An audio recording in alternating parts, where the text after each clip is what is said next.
Penyanyi Angel Peters resmi menikah dengan Andreas pada Senin 30 Januari 2023. Andreas Paramawidya Wisesa merupakan anak dari Letnan Jenderal TNI Purnawirawan Johannes Suryo Prabowo. Adapun kabar pernikahan ini diketahui dari unggahan Instagram seorang make-up artis Bubah Alfian. Dalam momen ini, Bubah dipercaya oleh Angel untuk merias wajahnya di hari pernikahan dengan Andreas. MUA papan atas di tanah air itu pun mengaku gugup untuk pernikahan sang sahabat. Pada momentum ini, Bubah bahkan tak bisa tidur karena merasa deg-degan. Kata Bubah, ia tak menyangka jika wanita yang dikenalnya sejak masih kecil kini sudah menikah. Selain itu, Bubah juga mengucapkan terima kasih kepada sahabatnya yang tengah berbahagia itu. Pada acara pemberkatan, nampak Daniel Mananta ikut hadir menyaksikan momen bersejarah untuk Angel Peters hari ini.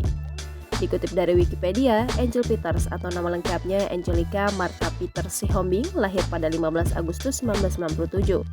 Ia memulai karirnya dari dunia tarik suara dengan menjadi finalis dalam ajang pencarian bakat menyanyi Idola Cilik tahun 2008. Jangan lupa subscribe, share, komen, dan like ya!